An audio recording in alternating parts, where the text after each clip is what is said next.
Sam, you saw a more serious film. I saw a more serious film, more of a prestige type picture, with a much bigger budget. Nocturnal Animals. It's the second film by Tom Ford, made quite a few years after A Single Man, and it stars Amy Adams, Jake Gyllenhaal, and a bunch of other very familiar faces. Amy Adams is a kind of wealthy socialite type. She runs an art gallery. Of course she does. Of course she does. And she's living a bit of a hollow existence with a bit of a designer lifestyle and a super handsome but dull banker husband played by Armie Hammer. And out of the blue, she receives a manuscript for a novel from her ex-husband, Edward, who's played by Jake Gyllenhaal, who she left 19 years previously, or hasn't spoken to for about 19 years. And she starts to read the novel, and you see the novel played out, in which Gyllenhaal plays the central character, and it's a kind of neo-noir, Texas-set thriller in which he is driving through the night with his family, and they are accosted by some terrifying hicks, the kind that they have in the South. You know, it's like, as far as I can tell from movies, it's like basically half like sort of bug-eyed rapists down there. Yeah. Pretty sure that's what's happening. Yeah. And so the movie skips between the action in the novel and Susan's life, and also flashbacks to her early romance and the course of her marriage with Edward. Here is a clip of Susan talking to her assistant, who's played by Zor Ashton, who's turned up in this film, surprisingly. Oh, wow. You didn't sleep again, did you? You know me. I never sleep. My ex-husband used to call me a nocturnal animal. What? Ex-husband?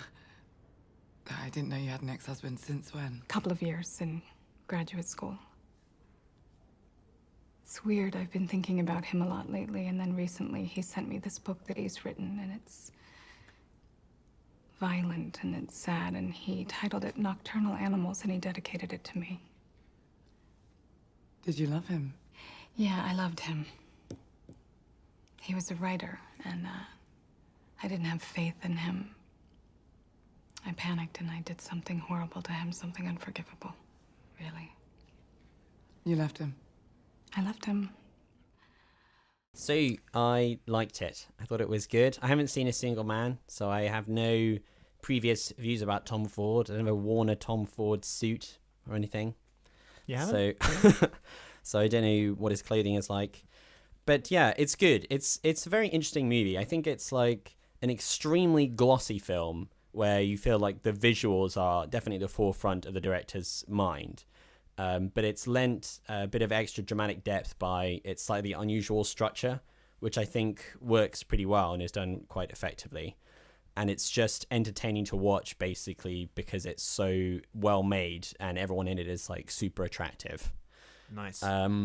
The photography is like extremely good. The cinematography is done by this guy called Seamus McGarvey, who I had not heard of, but has a very interesting CV. He did the Avengers, right? He did the Avengers and a lot of other like prestigious movies. Yeah. Works with Sam Taylor Wood a lot.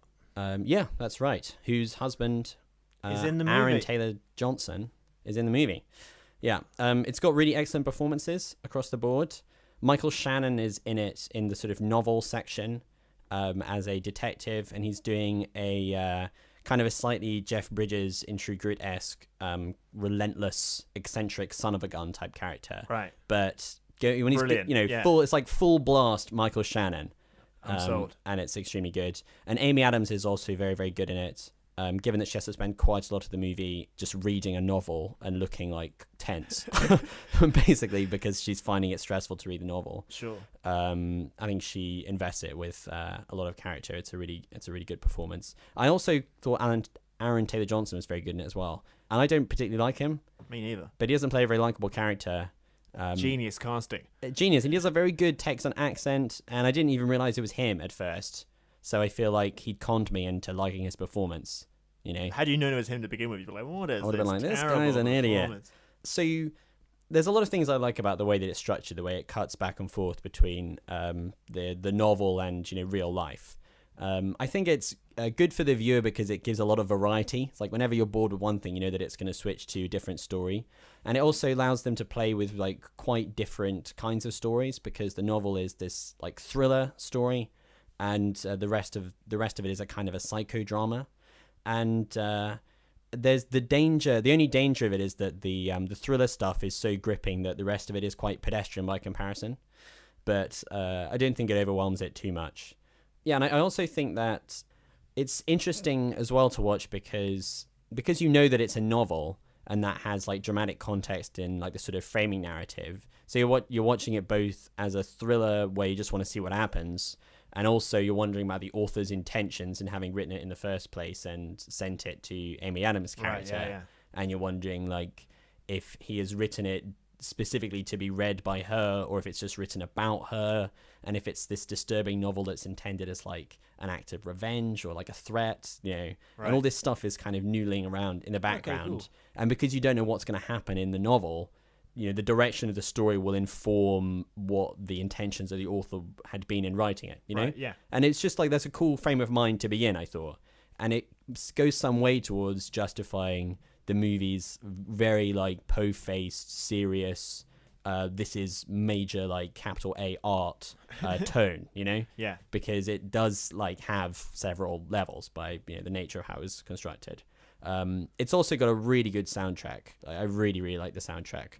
It's a guy whose name I cannot pronounce.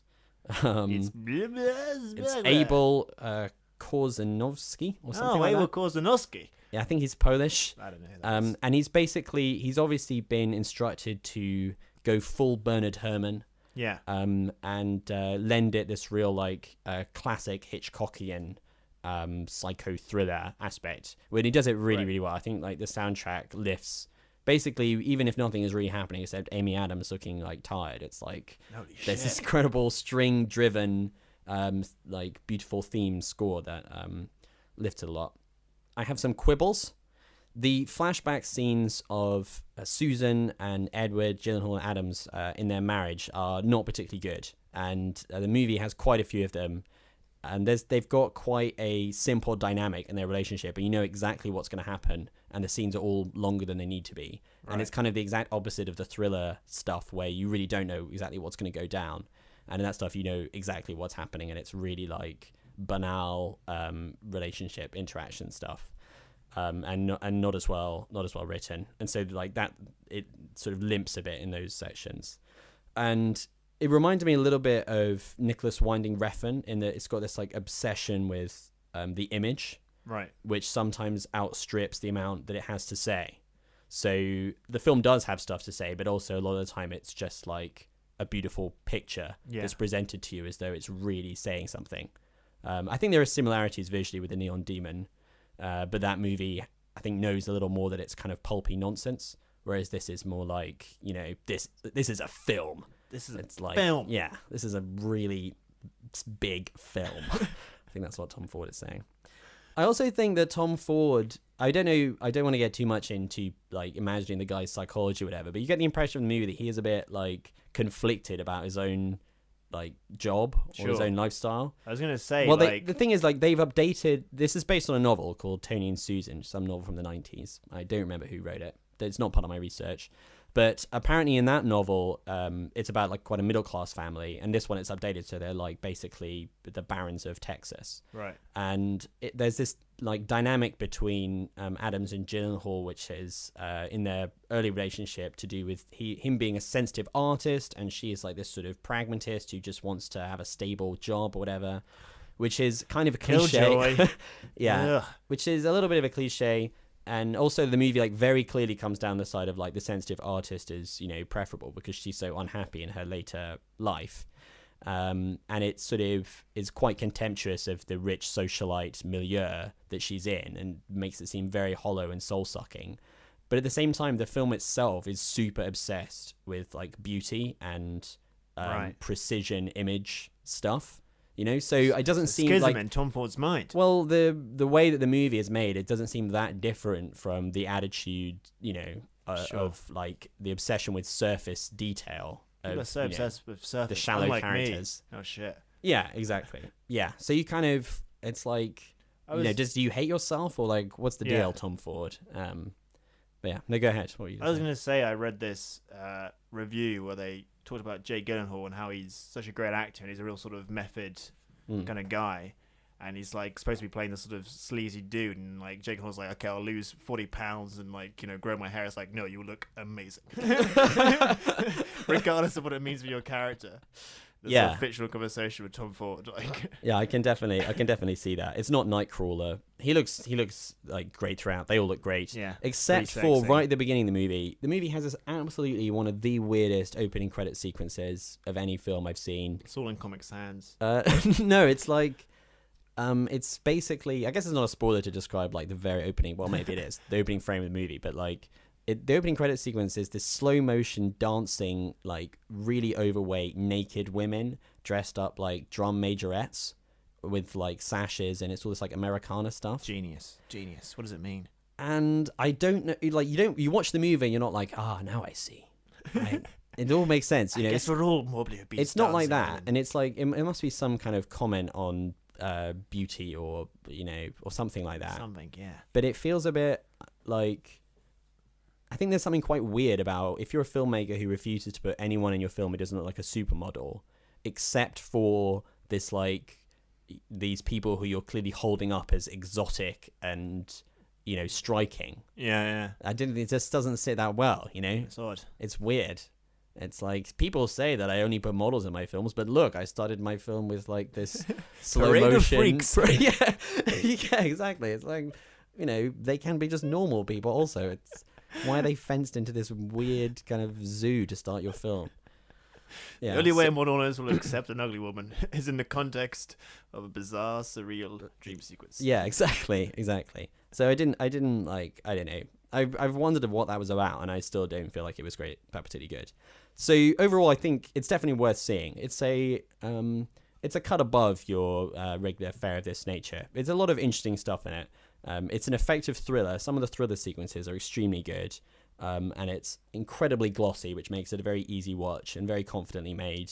And it is just maybe doesn't quite have enough depth to fill out the super precise visuals that he tries to create. Sure. Tim Rogers got in touch on the subject of Nocturnal Animals. He says, saw Nocturnal Animals this week, which, having had a couple of days to think about it, I have decided I really like. However, having seen it, I can't help but feel bad for Isla Fisher. Is it Isla or Isla? Let's say Isla. I always liked her, but here she's not in the film for very long, and has clearly been chosen as she looks like Amy Adams. My girlfriend actually thought that it was Adams and had been impressed by her changeability. Her career has gone from being quite promising to essentially a high-class impersonator. Let's not talk about keeping up with the Joneses. Whilst Adams has got Oscar buzz surrounding 2 of her roles this year. It must be frustrating to see your doppelganger slowly subsume your career to the point where people see you in a film and think that it was someone else's giving a mercurial performance.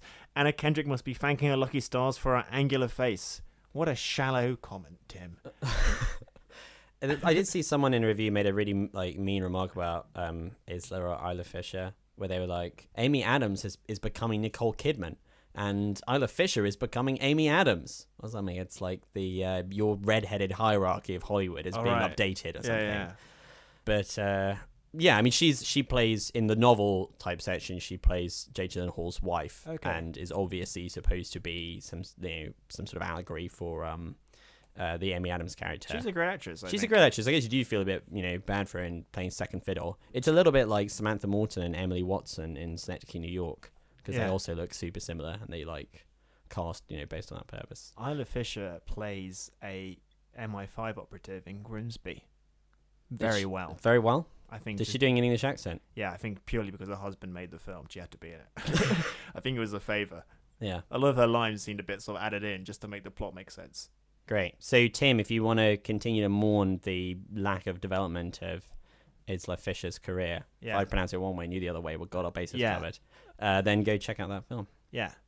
It's a good performance. Not a great character, but she's awesome in it. Got it. Yesterday I bumped into Imelda Staunton. She was out with her dog and we got talking. I asked her what she does when she isn't acting. She said she likes podcasts for it.